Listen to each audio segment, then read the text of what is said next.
Olá, pessoal, tudo bem? Olá, pessoal, tudo bem? Eu me chamo Vanessa, para quem ainda não me conhece. Hoje, em mais um Direito com Elas em Minutos, o nosso tema vai ser sobre imóveis tombados. É um assunto que o pessoal ainda não conhece, mas é mais comum do que você pode imaginar. Para falar um pouquinho sobre esse tema, eu convidei o Dr. Marcelo Manhães de Almeida, que é sócio do escritório Manhães de Almeida, especialista em direito imobiliário e urbanístico, autor de livros de segmento e também membro do CONDEFAT do Estado de São Paulo. Muito obrigado, doutor Marcelo, por ter aceito o nosso convite. Direito com Ela sempre estará aberto aqui para a gente poder falar sobre direito, sempre de uma forma leve e simples. Já lanço aí a pergunta para o doutor. Afinal, o que é um imóvel tombado? Bom, Vanessa, obrigado pelo convite. Muito bom poder falar de tombamento. É um tema, para mim, muito caro. Gosto bastante de conversar sobre isso. Estou nessa questão do tombamento há alguns anos. Comecei como membro do COMPRESP, que é o órgão de preservação do patrimônio histórico da cidade de São Paulo. Fiquei lá por 13 anos, fui vice-presidente, uma delícia trabalhar naquele órgão. Foi lá que eu tive essa aproximação com os bens tombados, com o patrimônio histórico, e agora fui indicado para integrar o CONDEFAT. O CONDEFAT é também o órgão de preservação do patrimônio histórico voltado para o estado de São Paulo. Então, cada cidade pode ter o seu conselho de preservação do patrimônio histórico, cada estado tem o seu conselho de patrimônio histórico, e nós temos um conselho que é o federal, que é chamado IPHAM, que é o Instituto de Preservação do Patrimônio Histórico Ambiental. Muito bem. Então, o que é? Vamos falar o que é o tombamento. O tombamento é um ato administrativo, ou seja, vem do Poder Executivo que, analisando um determinado imóvel, um determinado bem, entende que este bem ele é relevante. Relevante por alguns fatores, pelo fator histórico, pelo fator arquitetônico, pelo fator de ambiente, de ambiência que ele se instala. Você pode tomar, por exemplo, uma mata inteira, não só por questão ambiental, mas pela relevância. Serra do Japi, perto de Jundiaí, que você conhece bem. Isso. Já provocando o bairrismo aí Isso. Esses tombamentos. Então, com este ato administrativo, o que se quer? Se quer preservar uma determinada situação. Então, vamos pegar bens imóveis. Tem lá uma determinada construção que tem uma relevância pela sua arquitetura. Arquitetura moderna. Então, um arquiteto famoso, Paulo Mendes da Rocha, Maurício Machado, enfim, da arquitetura moderna, que projetou aquela casa, é importante, é relevante, vem o órgão estadual, por exemplo, ou municipal, e tomba. Faz este ato administrativo declarando o tombamento do imóvel. Esse tombamento deve ser levado ao conhecimento do cartório de registro de imóveis, porque, uma vez noticiado esse tombamento dentro do cartório de imóveis, significa que todo mundo que quiser comprar este imóvel vai saber que, com o bem tombado, que este bem é tombado e que, portanto, ele não pode sofrer alterações, modificações, reformas, sem que o órgão que o tombou dê a respectiva autorização. Então, não é que você não pode fazer, às vezes as pessoas pensam assim, ei, tombou, eu perdi o imóvel, não posso fazer mais nada. Não, não é exatamente isso. Você tem restrições. O tombamento é uma restrição ao exercício do direito de propriedade, mas não significa que você não pode fazer mais nada. A única coisa é que você tem que solicitar a autorização do órgão que tombou para que, então, veja se essas intervenções poderão ou não ser feitas. Interessante. Dentro dessas restrições, existe alguma vantagem ou desvantagem? O doutor falou já que há algumas restrições de realizar algumas alterações no bem. Mas existe alguma vantagem de ter um imóvel tombado?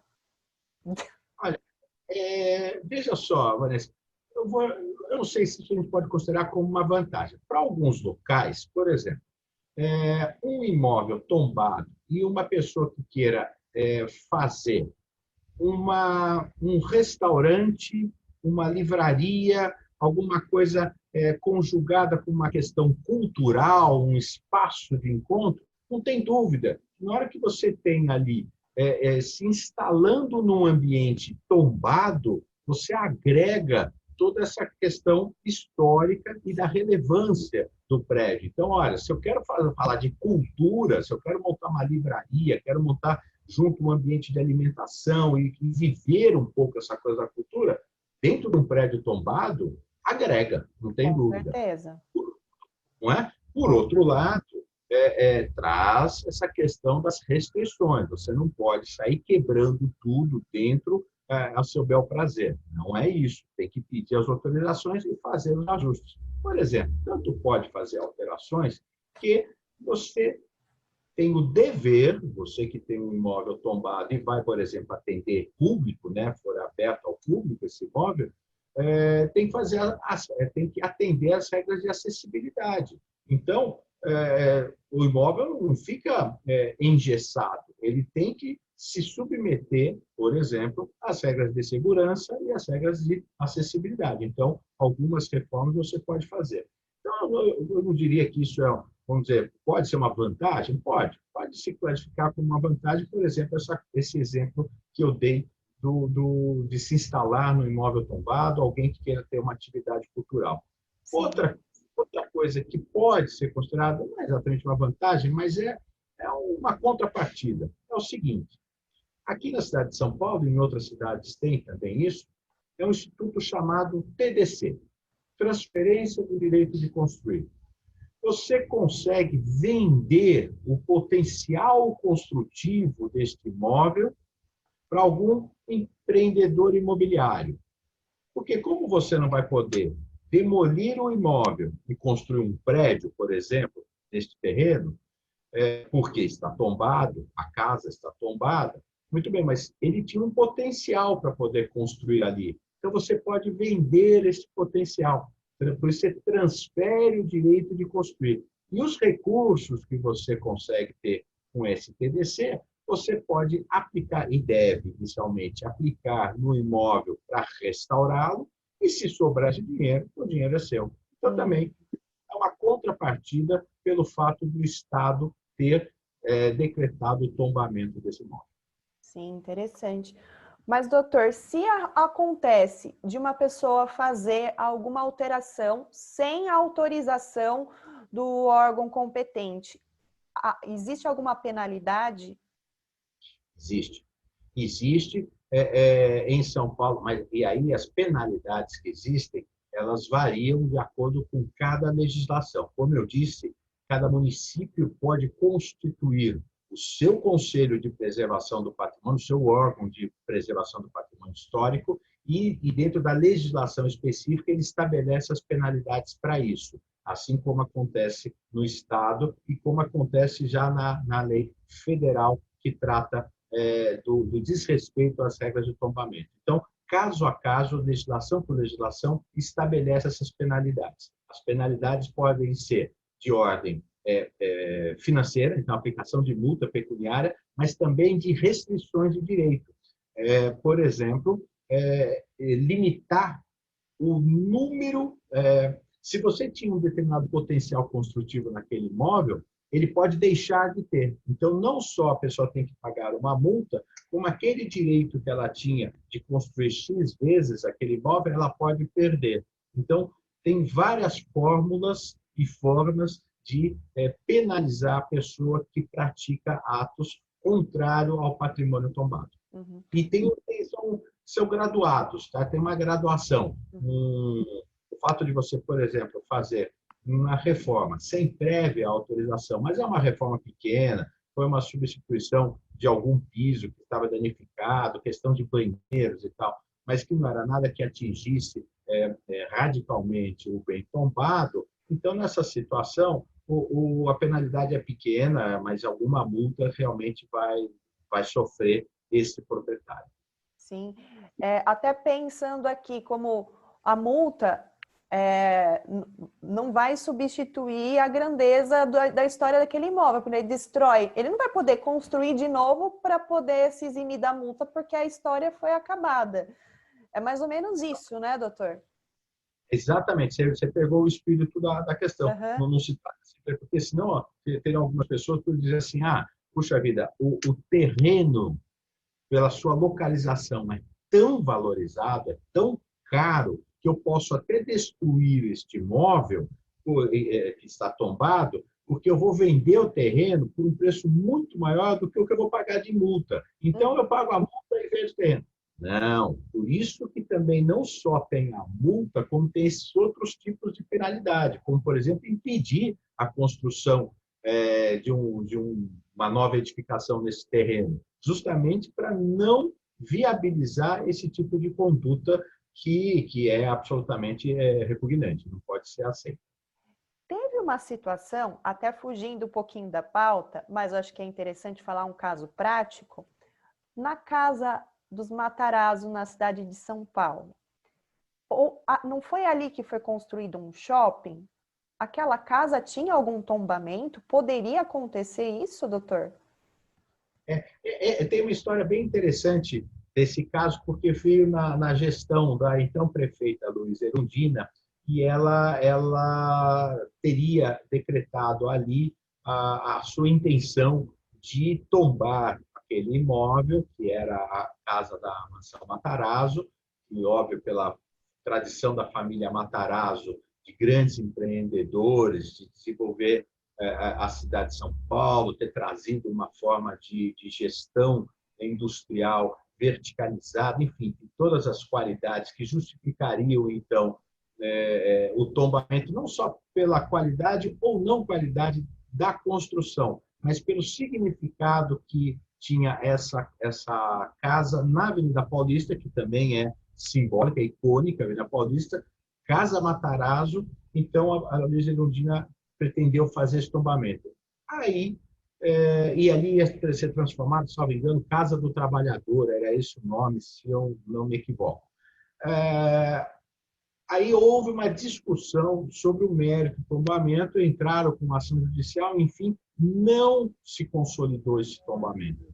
Então, não houve tombamento e houve a demolição entre um período e outro de não ter o resguardo do Instituto do Tombamento prevalecendo sobre o imóvel, acabou havendo a demolição da casa e dali, então, e acabou com essa Aí não tinha como resgatar, como a gente comentou, né?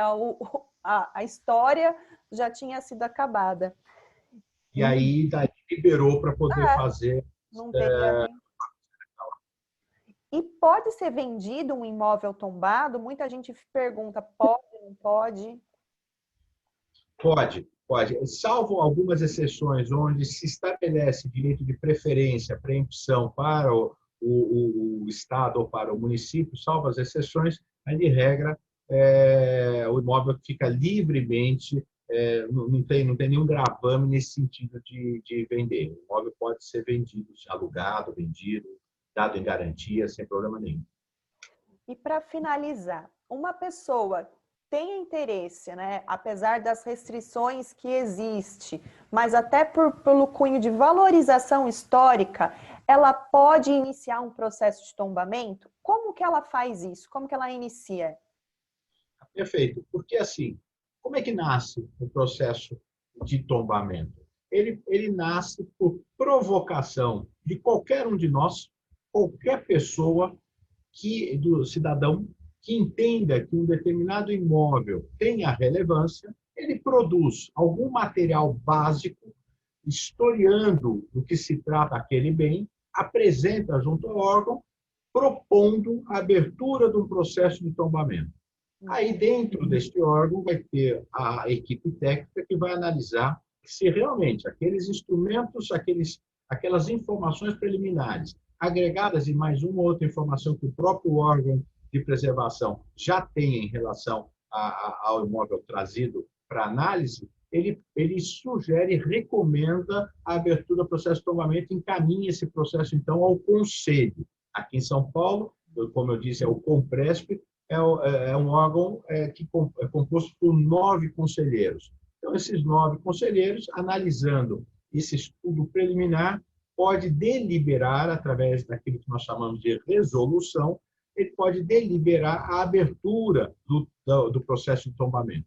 Neste momento, então, o imóvel, o proprietário vai ser notificado deste fato, vai ser publicado no Diário Oficial. A partir desse momento, o imóvel já está resguardado. Ele não está ainda tombado, mas com os efeitos já passam a valer de tombamento a partir do momento que há essa deliberação, de modo que, durante o processo de instrução todo do tombamento, para saber se realmente vai ser tombado em definitivo, neste período não possa haver nenhuma demolição, nenhuma alteração do projeto. Então, assim, qualquer pessoa pode provocar isso, inclusive o próprio dono, inclusive o proprietário do imóvel pode trazer, levar informações para olha, eu tenho interesse que vocês analisem o meu imóvel, tem aqui a assinatura da arquitetura de tal pessoa, tem aqui a relevância tal, tem aqui o fato histórico que passou no imóvel, enfim, e está aqui os elementos para vocês analisarem. E aí o imóvel pode vir a ser tomado. Muito bom. Esclareceu até a mim, porque muita coisa eu não sabia. Adorei o nosso bate-papo. Doutor Marcelo, muito obrigado mais uma vez. A porta do direito com ela sempre estará aberta para a gente poder falar um pouquinho mais sobre direito, principalmente na sua área, direito imobiliário, sempre de uma forma mais simples e leve. Muito obrigada, viu, doutor? Eu que agradeço, fico à sua disposição. Abraço a todos. Então tá bom. Obrigado, pessoal. Tchau, tchau. Prontinho, doutor.